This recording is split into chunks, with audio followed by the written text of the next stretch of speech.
It's been the story of the Blue Jays season to this point.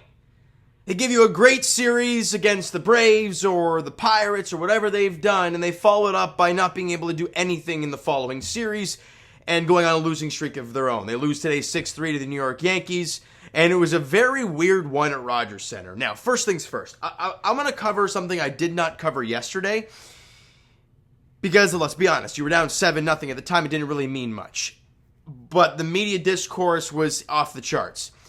So the Aaron Judge peaking nonsense. Now, I'm going to explain it this way, at least from what I see, from what I've seen, perspective, all that stuff.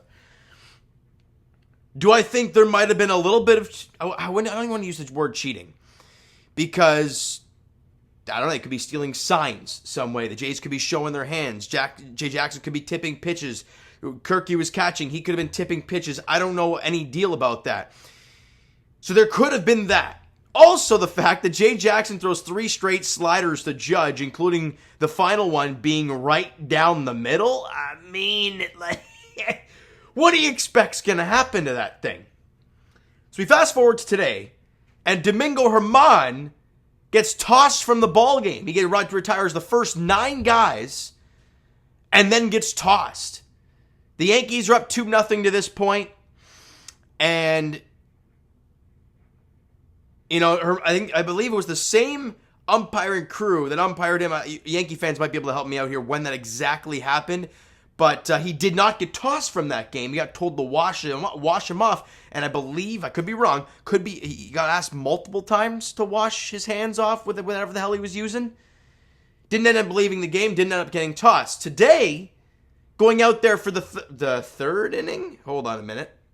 How many innings did he end up going? 3 innings? Yeah, he's retired 9 in a row. So, yeah, after going out there for the 4th inning, they check his hands, they bring all the crew in, they send him packing. Interesting stuff. And for me, as a Blue Jay fan, I look at that scenario and I'm thinking, okay, Germán's out of the ball game now. He was dealing early on. Now you've got a new guy coming out there. And that Hamilton fella struggled early. The first 2 guys reached with nobody out. But a big pitch that turned the tides of that inning was Vladimir Guerrero Jr. He was up 2-0. You have a 2-0 count. You get 2 on, nobody out, a new guy in the game. I mean, this is looking all sorts of disaster right now for the New York Yankees.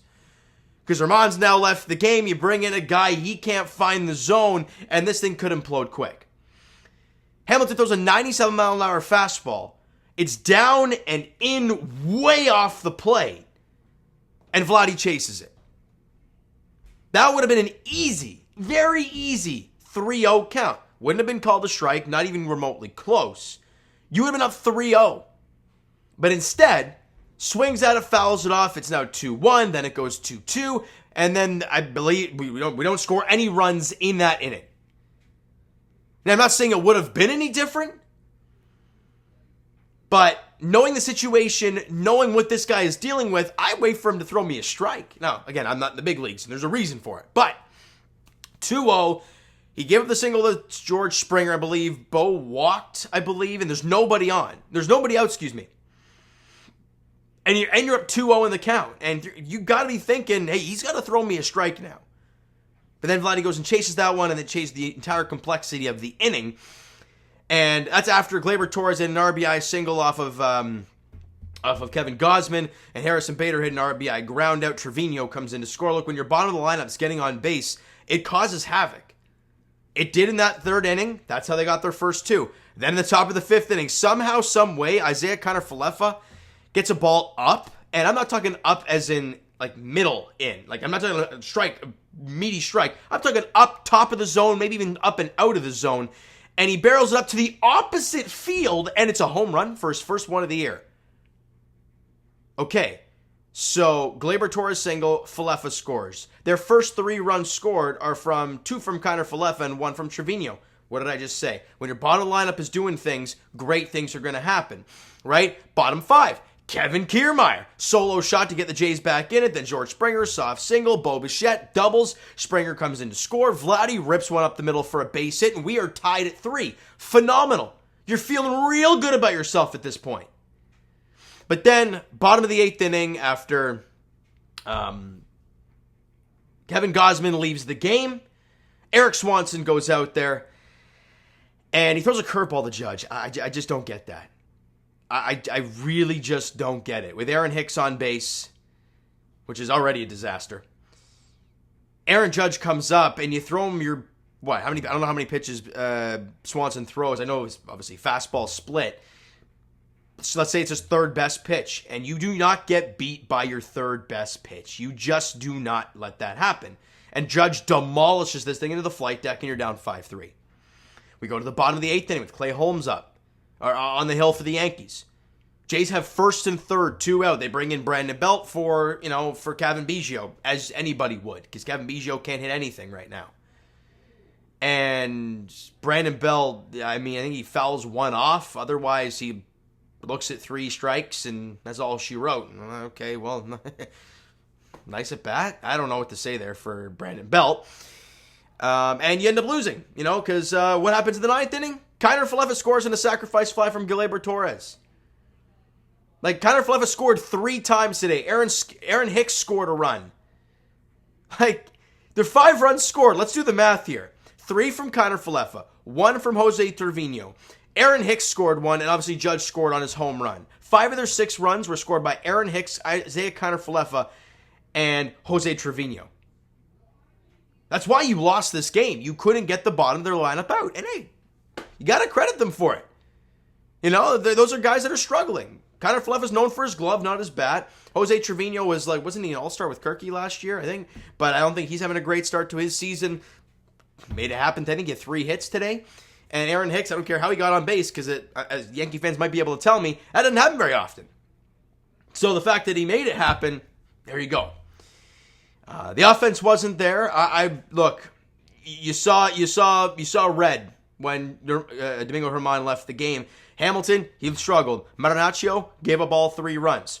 Right? And then you see Ryan Weber go out there, and Jays fans remember him from that the 28-5 whomping of the Red Sox last year. This dude was in the game for 11 of those runs, I believe. They said it on the broadcast today. And he went 2 1/3 scoreless. Those are moments that you have to capitalize and make teams pay. The Jays did not tonight. Aaron Judge shut up the haters pretty quick today. That's the funny thing. Jays fans love to boo Aaron Judge. And if you've known my page for a while, you know that I'm not just a Blue Jay fan. Of course, I'm a diehard Blue Jay, for sure. But I'm also a baseball fan. There are moments where I'm going to be in bed chilling, watching the highlights of the Padres, Dodgers, or just to put a baseball game on, right? I love Aaron Judge, man. I don't care. I don't know what it is. I just really like him. And it's unfortunate he's on the Yankees for being a Jays fan.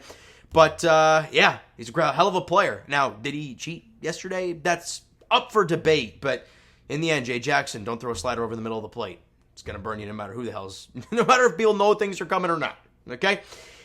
Problem for Jays fans now? Yeah, I'm not even going to look at the stats. What do I find? Springer had a couple hits. Chapman had a couple hits. Kiermaier had a couple hits. Gausman was fantastic. 7 innings of 2 earned run ball, 10 Ks, walked a couple. Struggled early on in the game, but really found it later on. Erik Swanson really struggled in his inning of work. And Anthony Bass, unfortunately, allowed a run in his inning. And tomorrow, you face Gerrit Cole. You needed one of these games, Jays fans. You needed one of these 2 games with Manoah and Gausman going. You got neither. Now, Chris Bassitt last time out did throw a no-hitter. I wish he threw a no-hitter. A complete game shutout in his last outing against the Atlanta Braves. Albeit, the Yankees are a very different team. They're feeling confident right now. And Gerrit Cole, I believe his last start was rough, because I think it was sub-2 ERA last time I checked, and it's now 2.22.